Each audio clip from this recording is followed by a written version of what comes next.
Well, I'm not, war is a never-ending thing, so I think war is just going to continue even though we try to prevent it, and it's fucking horrible that it's happening, but what can we do?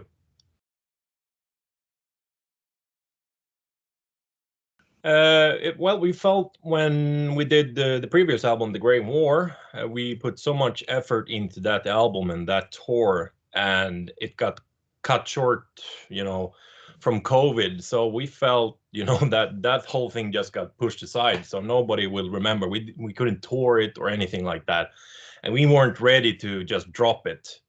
So we felt like it felt like a natural transition to continue the stories that we couldn't fit on the previous album. So we talked about it, and we felt like, let's do a continuation of the stories. We have two very strong albums with World War One themed, and then we can put them into the live show now when this COVID thing is finally over. And we can bring more songs live.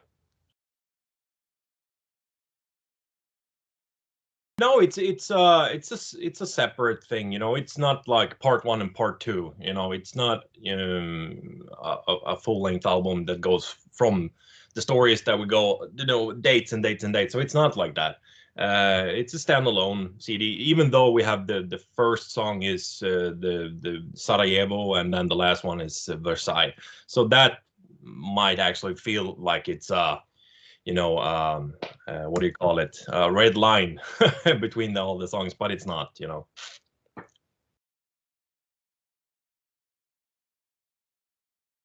Um, I think so. I mean, there's so many stories that I never heard of, even on this two albums, because in school we got taught the Second World War, and we barely touched World War One, because my teacher, her mother was in concentration camps, and so she felt like she wanted to tell the whole story of her mother and the World War II, and so I got a little bit more information about the Second World War than the First World War. So I'm not quite there yet, history wise, but I'm guessing there's more to it than just this. I mean we can't just bring everything on two albums. That's just impossible, I think.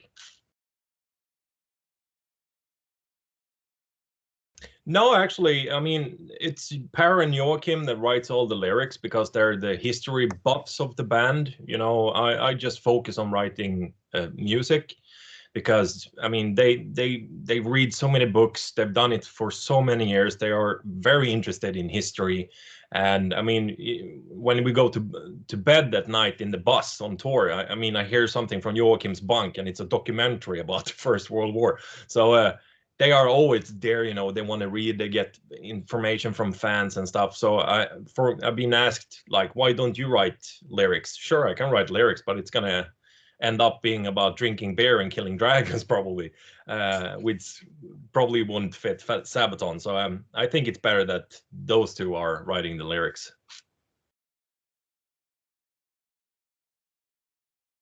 Well, I mean, yes and no, I would probably say, because we always have to make new music, and we probably would have gone this way either way, but now we went there faster, and we thought it was necessary to make like a continuation of the stories. So both yes and no, I think.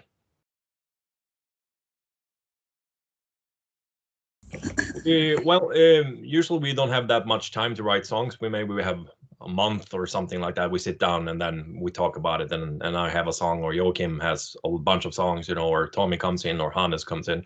But for this time, we actually had a lot of time home in lockdown, so we can just sit over Skype and sit home, and then for a week write songs, and then send it over to each other, and then focus on that. And then when there was time for us to actually get together and it was safe, we could sit down and then talk about it and then play each other stuff. So we had way more time now, and I think that actually was good in a way, because then we could actually relax in a bit and then try you know, explore more stuff music-wise that we haven't done before.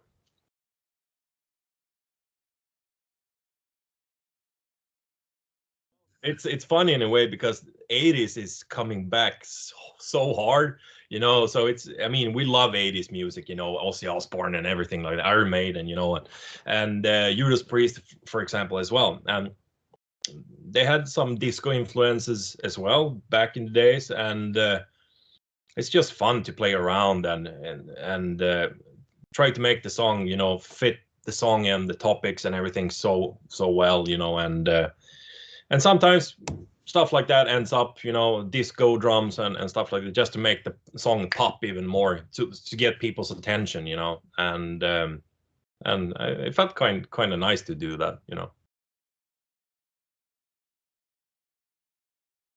Um,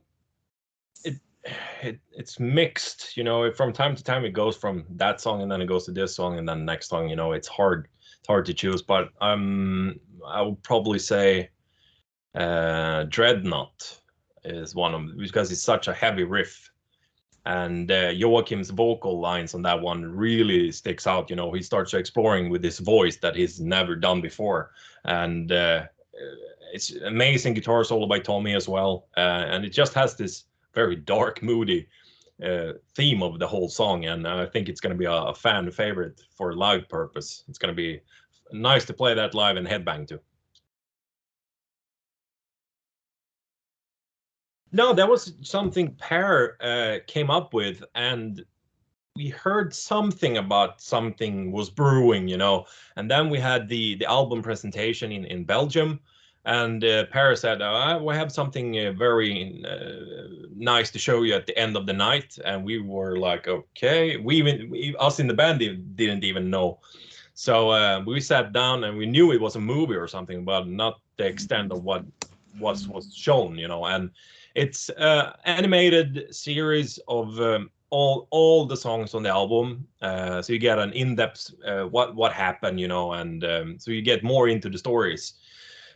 And the songs are just presented there to make the topics even, or the history even better, you know. So it was a very cool way to show it, because I read the lyrics and everything, but I had a hard time getting into what is it all about, you know. And then when we finally saw the final product of the movie, you really got in depth with the stories, and that was really cool to see. I don't know, actually. We're probably gonna release it on YouTube, absolutely. And but I'm guessing, or Paris having some plans of having it as a DVD or something, or something like that. But I'm guessing everything is gonna get on YouTube anyway, and people can see it there. Well, I'm so happy to get back on tour now when things are finally opening up. So we see what happens if COVID comes back or not. I have no idea, you know. But I'm just glad that things are looking quite bright for us. And at the beginning of April, we can go back on tour again, and then hopefully we can do the festival summers and everything, and play the new album, and get back out there and seeing everybody smile again, and just we should bring back some more smiles. You know, it's been 2 years of very depressing times. So I think people need some hope and some joy in life now.